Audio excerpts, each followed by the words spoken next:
the Honorable Vice President of India, Shri Jagdeep Dhankar, this galaxy of distinguished public personalities, not just within the judiciary, former Chief Justices, judges, but sitting judges and beyond.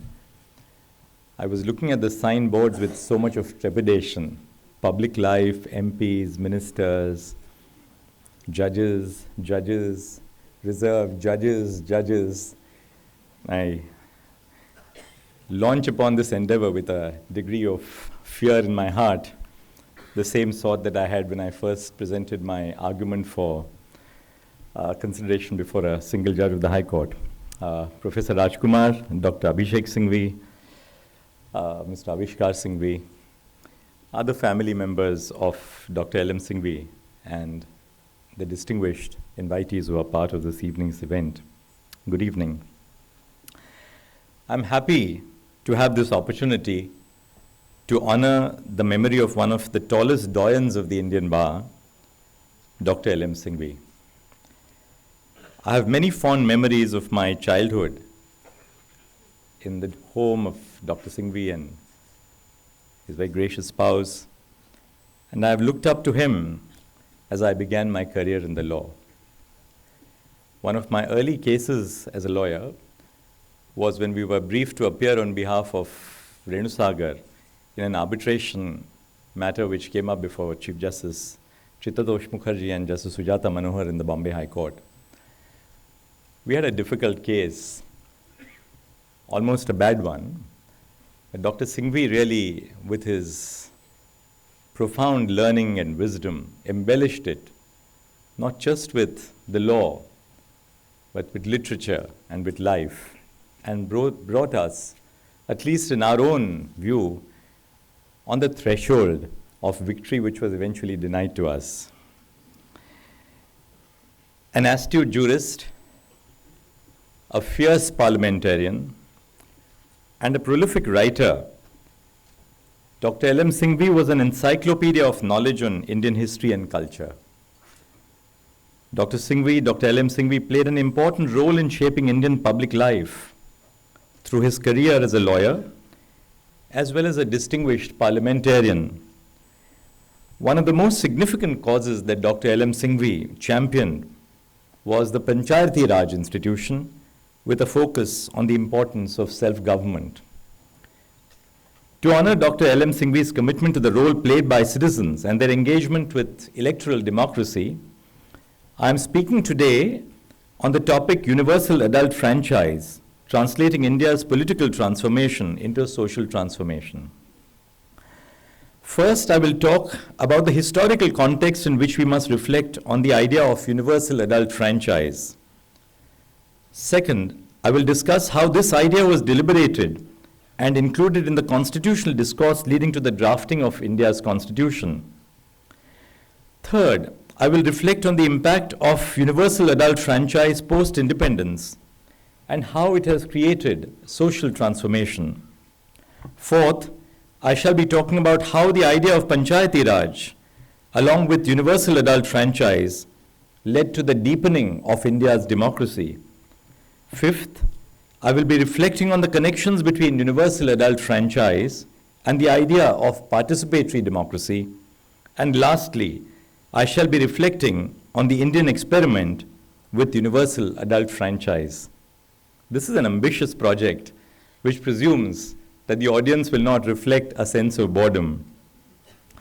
First, let me dwell briefly on the historical context to understand universal adult franchise. The context is not just of India, but across the globe. History tells us that power was concentrated in the hands of a few.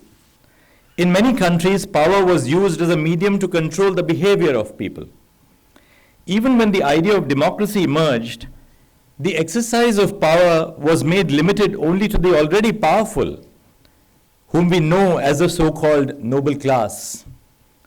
Democracy then was a means or an instrument to entrenchment. For instance, when the wave of democracy emerged in the world's oldest democracy, the United States of America, the structures of democracy which were set up excluded the marginalized and the oppressed communities. African Americans were not even considered citizens of America when the US Constitution was adopted. In India, we find a historical social system in which power was concentrated in the hands of the upper class of society. The rights which we now consider as universal were not universal all the time. They were denied to the oppressed. This was the norm across the world. Those who did not hold power were subjected to several levels of oppression. Against this power hegemony, several social reformers led movements towards the distribution of power. These movements were to democratize the hold over power by a few communities.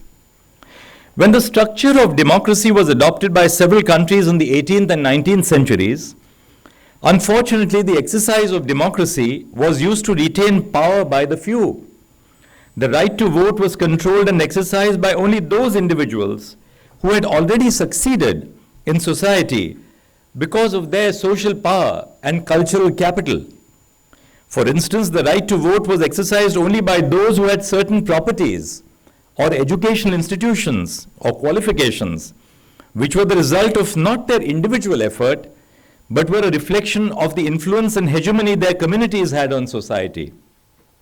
As a result, the idea of democracy itself was controlled by the elites of society. In that sense, the structure and exercise of democracy were only retrenchments of social privilege and hegemony.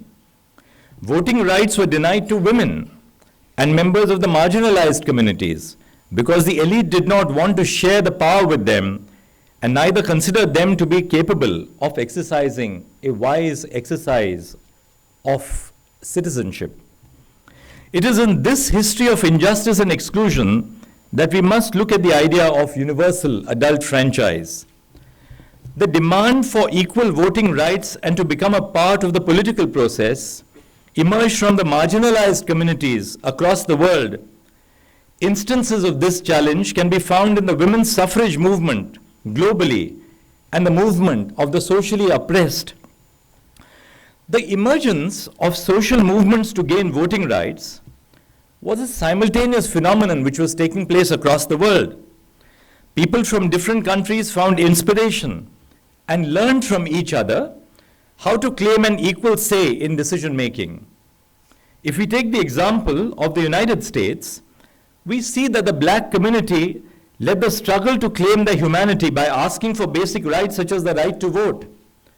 When the 13th, 14th, and 15th Amendments to the American Constitution were adopted because of the struggle of the American black community, we also found a resonance happening in India. It inspired our social leaders coming from the marginalized communities. These social reformers not only demanded equal citizenship for the oppressed, but also started initiatives that could educate the masses about their rights. For instance, prominent social reformers like Jyotiba Phule and Savitribai Phule started schools for girls to make them aware of the happenings in the world and also about their rights. In his book titled Gulamgiri, translated as slavery, Jyotiba Phule appealed to the upper caste Indians that they should make way for the marginalized in the same way the Americans did by abolishing slavery through the 13th Amendment of the US Constitution. In that way, the negotiations against colonial power of the British government were not by a uniform stream of thought. While a few Indians demanded a share in the administration, leaders such as Jyotiba Phule were laying down the groundwork for an alternate picture of providing the chance to become part of the administration to everyone. When the negotiations to give rights to Indians and to draft their constitution were happening in the 20th century, our leaders such as Dr. Babasaheb Ambedkar led a strong demand that the conception of a free India cannot happen without giving universal adult franchise. According to Dr. Ambedkar, the idea of universal adult franchise was non-negotiable. In his submissions before the Southborough Committee, the Committee of 1919, which was constituted the draft, the Government of India Act 1919, Dr. Ambedkar categorically asserted that the right to become a part of the political system was interlinked with the idea of citizenship itself. It was his belief that without exercising the right to vote, no one could claim to be a citizen. Babasaheb Ambedkar believed that adult suffrage would create political conscience among the oppressed castes. Therefore, in that sense, the struggle for social change, which happened for several years from the 1920s till independence, aimed at the distribution of power by claiming equal voting rights. The marginalized communities had to struggle every inch to claim equal rights. Therefore, the idea of universal adult franchise is not just a political idea. The idea of universality in adult franchise is a social idea and vision at its core. Our history tells us that society was regulated by denying power to certain communities, and therefore, the emergence of universal adult franchise as a demand aimed at undoing centuries of oppression. Furthermore, the idea of a universal adult franchise was also reflected in the political demand for freedom through documents such as the Nehru Committee Report of 1928, the Karachi Resolution of 1931, only to name a few. This evolution was also seen in the debates and discussions of the Constituent Assembly, which is the next segment. Under colonial rule, Indians were still confronted with a limited franchise and limited participation in government. The Government of India Act of 1919 and the Government of India Act of 1935 reflected limited franchise qualified by property, income, and education. Under the 1919 Act, women were categorically disqualified from voting. The 1935 Act, despite providing a broader franchise, could cover only 1/5 of the total population. So when Dr. Ambedkar introduced the principle of universal adult suffrage in the Constituent Assembly on 16 June 1949, there were certainly apprehensions among the members of the Assembly. Certain members opposed it on the ground that adult suffrage presupposes that the electorate is enlightened and believed that in a country with high levels of illiteracy and in a largely poverty-stricken republic, the experiment of universal adult suffrage would not be successful. Some even called it the greatest risk which the Constituent Assembly has taken. At the same time, there were members who considered adult suffrage to be a natural choice to India's freedom movement. After detailed deliberation, the Constituent Assembly decided to adopt adult franchise universally and affirm political equality, marking the transformative character of our Constitution. The nation was shedding its colonial and pre-colonial shackles and evolving to adopt the system of parliamentary democracy based on equality of citizenship and universal adult franchise. The preamble of the Constitution, beginning with the words, "We the people," made it abundantly clear that the will of people of India was a source of sovereign authority and that India was to be constituted as a sovereign, secular, democratic republic. Universal adult franchise was set to bring a 5-fold increase in the electorate, extending it from 3.5 crores of voters to 17 crores of voters who were to participate in the first parliamentary elections of independent India. As Alladi Krishnaswamy Iyer observed, in spite of the ignorance and illiteracy of the large mass of the Indian people, the Assembly has adopted the principle of adult franchise with an abundant faith in the common man and the ultimate success of democratic rule, and in the full belief that the introduction of democratic government on the basis of adult suffrage will bring enlightenment and promote the well-being, the standard of life, the comfort, and the decent living of common citizens. The introduction of universal adult franchise was truly a revolutionary act at a time when such a right had only recently been extended to women, people of color, and the working class in supposedly mature Western democracies. In this sense, our Constitution was a feminist document, as well as an egalitarian, socially transformative document. It was a break from the colonial and pre-colonial legacy, the boldest move adopted by the Constitution that was truly a product of Indian imagination.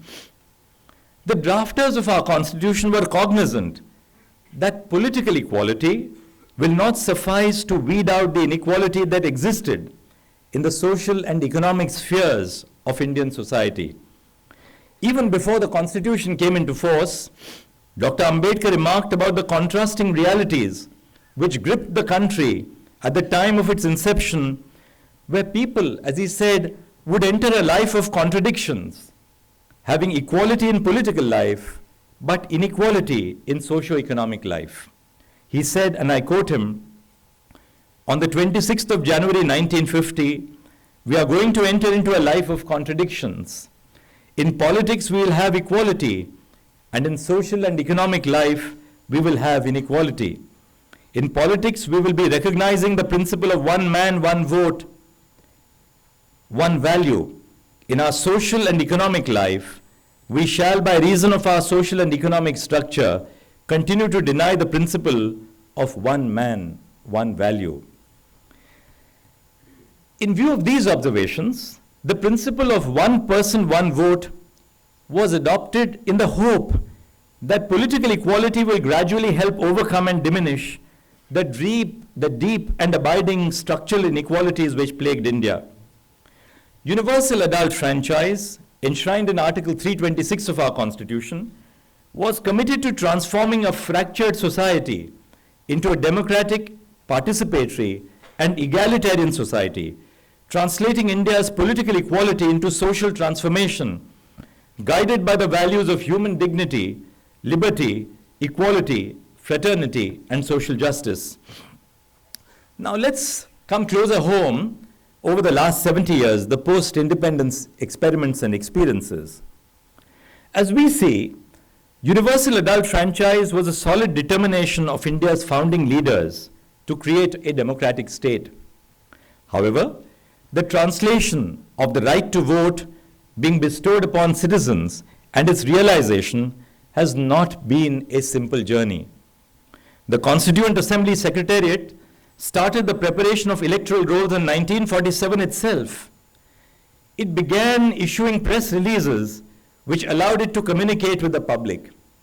In response to concerns, the precise method and procedure of creating the electoral rolls was published in the press. The constitutional advisor, B.N. Rao, himself oversaw these press releases. The press releases informed the public of the stories of what happens next and any recurring alterations to the procedure. A distinguished scholar, Ornit Shani, while describing the work of the Constituent Assembly Secretariat, writes, "In the same way, an intimate address in a novel allows people to conjure up a uniquely vivid experience. The Constituent Assembly Secretariat's correspondence enabled people to conjure up a world of universal adult franchise." The preparation of the first electoral roll was also a momentous task, as the majority of the population, 86%, was illiterate, and the new Republic of India was grappling with the horrors of partition, war, and famine. While preparing the first electoral rolls, many women's names were missing, and instead there was a description of the voter as X's mother or Y's wife. Young girls married off at an early age and forced to shift to a different matrimonial village found it extremely difficult to get their names enrolled in the electoral constituency of their spouse's village. The Election Commission had to rectify this and redo the exercise again. It also took time to notify the reserved constituencies for scheduled castes and scheduled tribes, as relevant data was not available immediately. Furthermore, to increase its reach to the widest section of the population, the newly created Election Commission of India at the time innovated with outreach campaigns. It ran a documentary on franchise and duties of the electorate in over 3,000 cinema halls to encourage citizens. This was done to educate the masses about the election process. The Election Commission thus achieved the feat of preparing the first electoral rolls for 176 million Indians aged 21 years and more, for deciding the fate of 4,500 seats, including 500 for Parliament and 4,000 for the state assemblies. Right from the first elections of independent India, Indian citizens have demonstrated enthusiasm in participating in the electoral processes. Several constitutional commentators have believed that India will not be able to survive as a constitutional democracy, but our citizens have proved them to be wrong. Universal adult franchise helped establish a sense of belonging and responsibility among citizens as equal stakeholders in the country's progress. This sense of belonging and faith in democracy is best captured by the life of late Sri Shyam Saran Negi, the first voter of independent India in 1951, who recently passed away on 5th November 2022, just 3 days after voting for the 34th time in the Uttarakhand State Assembly elections. He had along the way encouraged everyone to cast their votes and choose candidates after mindful deliberation. It has to be ensured that everyone is able to participate in elections. For instance, the Election Commission has on multiple occasions set up polling booths for a single voter. During the 2004 general elections, the Commission set up a polling booth for just this one voter. In the same vein, the plight of migrant workers must be considered, who most often are unable to effectively cast their vote in their constituency. Most migrant voters leave their hometowns and have to migrate to different cities in search of livelihood, to different states and different corners of the country in search of livelihood for themselves and their families. One aspect which we must emphasize is the participation in the electoral process by those communities who initially did not have the right to vote but were granted the right by the Constitution. Post-independence history tells us that the marginalized communities such as the Dalits have considered the right to vote and the idea of universal adult franchise as a sacrosanct feature of the Indian Constitution. These communities have shown a kind of ownership of the Constitution because they believed that it was the Constitution which gave them equal rights as well as the power to exercise and claim those rights. Therefore, we must not look at the particular history of post-independence India from solely a political lens, but we must understand that it is an interlinked phenomenon with the social emergence of democratic ideas. We see that the raising of political demands by the marginalized accompanied their demand to have equal rights and constitutional safeguards. Universal adult franchise, in that sense, acted as an equalizing force in shaping the future of India. Those who were denied the rights and powers now became a force, a deciding force in selecting the composition of Parliament. This is an example of how political transformation through universal adult franchise led to social transformation in Indian society. Universal adult franchise provided confidence to the oppressed communities whose right to even believe in themselves was taken away by oppressive structures and groups. Let me dwell now on the Panchayati Raj. Several years after independence, it was felt that there must be a decentralization of the constitutional structure. The idea was to deepen democracy and to make it further deliberative. Several individuals from the people's movement, as well as the leading lawmakers and jurists, including Dr. L.M. Singhvi, played a significant role in taking the idea of decentralization forward. Dr. Singhvi chaired the Committee for Revitalization of Panchayati Raj Institutions for Democracy and Development, popularly known as the L.M. Singhvi Committee. The committee submitted its report in 1986 and identified Gram Sabhas as the incarnation of direct democracy and put forward the proposal of constitutional recognition of local self-governing institutions. The report also focused on the importance of conducting panchayat elections without delay.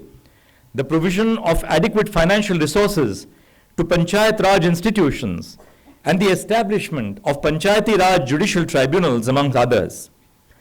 The most significant achievement of the LM Singhvi committee was that it led to the constitutional recognition of Panchayati Raj institutions in 1992 through the 73rd and 74th Constitutional Amendment Act, leading to the insertion of Part 9 in the Constitution. These amendments gave a new dimension to the entire concept of democratic decentralization of power to the rural people of the country. These amendments had an effect on the conception of democracy itself, which is a basic feature of the Indian Constitution. The Supreme Court has held that the 73rd and 74th Constitutional Amendments enhanced the basic feature of the Constitution. In the case which is reported as the NCT of Delhi versus the Union of India in July 2018, our court has held that the structures of governance created through these amendments have constitutionally entrenched participatory and representative democracy.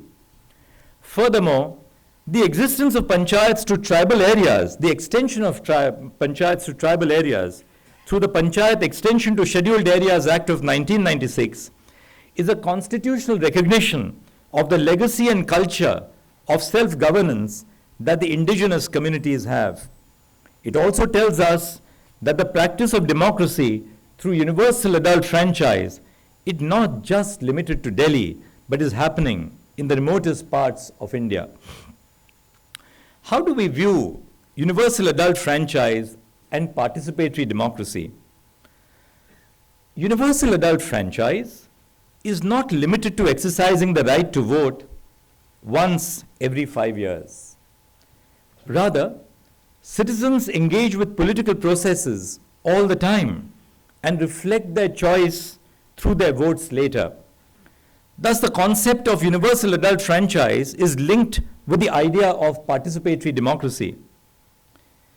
Our 9-judge bench decision of the Supreme Court in case Puttaswamy of 2017 has held, and I quote, "It must be realized that it is the right to question, the right to scrutinize, and the right to dissent which enables an informed citizenry to scrutinize the actions of government. Those who are governed are entitled to question those who govern about the discharge of their constitutional duties, including in the provision of socio-economic welfare benefits. The power to scrutinize and to reason enables the citizens of a democratic polity to make informed decisions on basic issues which govern their rights.